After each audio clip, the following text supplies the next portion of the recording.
Mimi nashukuru Mungu sana. Because nakumbuka Pamela nilimjua miaka mingi iliyopita. Alikuja harusi yangu, alikuja engagement yangu na alikuwa mama anampenda Yesu.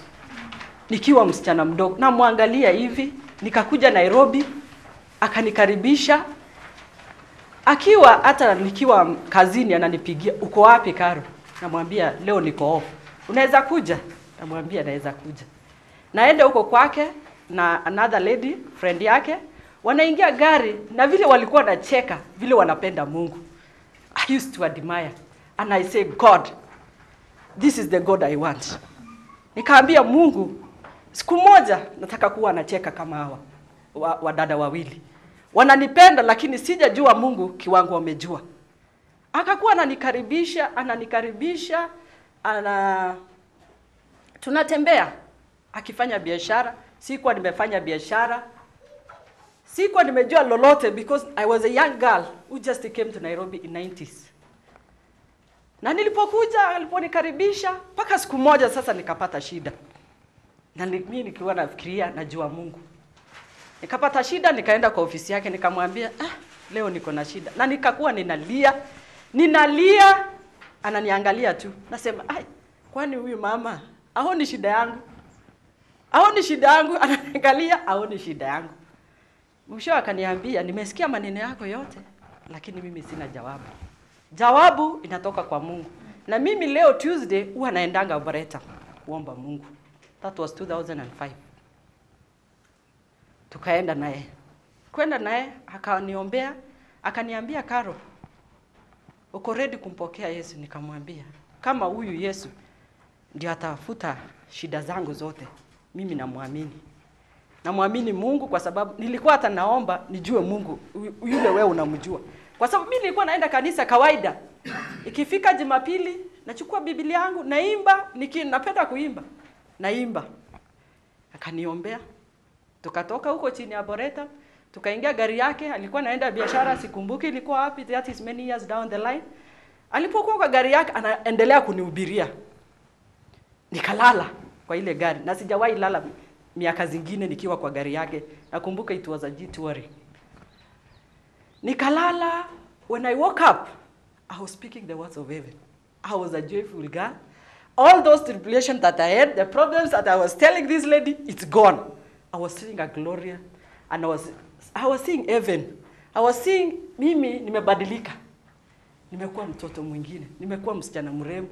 Nilipokuja nilikuwa na sura mbaya, lakini sasa nimerudi tangu siku hiyo mpaka wa leo. Nikakuwa chini ya miti mpaka wa leo. Chini ya miti imenifundisha.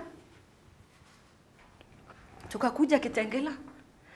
Akikuja Kitengela, akiwa chini ya miti alikuwa anatuambia na the late brother, his brother keeps that one day I will have a prayer center. One day nitakuwa na mahali ya kuombea. He was telling me with his brother. Si tunaona tu is like it's a dream, but it's not a dream. We have all seen what it has come to pass. Amen. Me, I'm very happy. I don't know what to tell my God.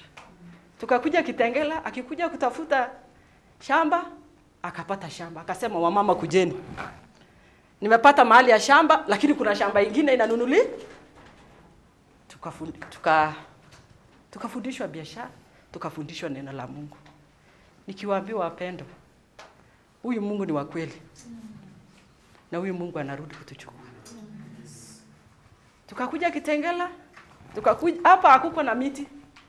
Hata sijui kama kuna Masai alijua kupanda miti. Sisi hatukuona miti. Sisi tuliona jangwa. Hatukujua miti inaweza mea. Lakini leo nyasi yenye iko House of Judah, Kisanju, mabadiliko ni mengi. Mabadiliko is a glorious place. Hallelujah. It has even changed the community. Yes. We have a land here because of House of Judah. Amen. Because of God. Amen. Not because of our might. Amen. Not because of our powers. Amen. Not because we were able to buy. Amen. We were not able. Amen. We were very poor young girls under the tree. We didn't even know to do business. We didn't know even how to pray. Myself, I didn't even know. But I used to think I knew how to pray. But when I came to House of Judah, today I preach. Today I make principles in our church. Hallelujah. Where I am. I'm a Seventh-day Adventist. But I don't forget where I came from. That's why I'm here today, this afternoon, to worship and to uplift his name.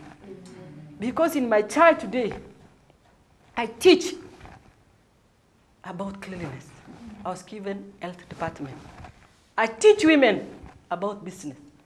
I teach women how to make groups to pray. I have a prayer group in my estate, Komaro, that we pray. And it started from House of Judah, brethren. It started from House of Judah. Amen. This place means a lot to me. In my life, it means a lot. It means a lot. It has taught me to be humble, humility, patience. I used not to wait. I wanted my things to roll very fast and to happen. But when I came under the tree, I was humbled. Today, I know how to bring even small children. I could not stand before small children because I could not understand them. But because of House of Judah, today, I can sit, talk. I can stand in a congregation and talk about my God without fear because I serve the living God. Because I serve the living God. Amen. I stand wherever I go and I tell people, I don't know what to tell you. I might tell you about business, I might tell you about my life, but I know without God, other things are vanity of vanities. Yes.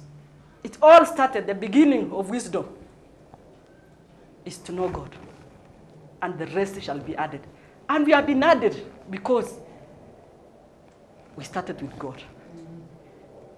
Before, we didn't have anything. But when we started and say, God humbled us before, all wealth belongs to God. And God has given us. That's why I say this afternoon, I have to be here. Because this is where I began.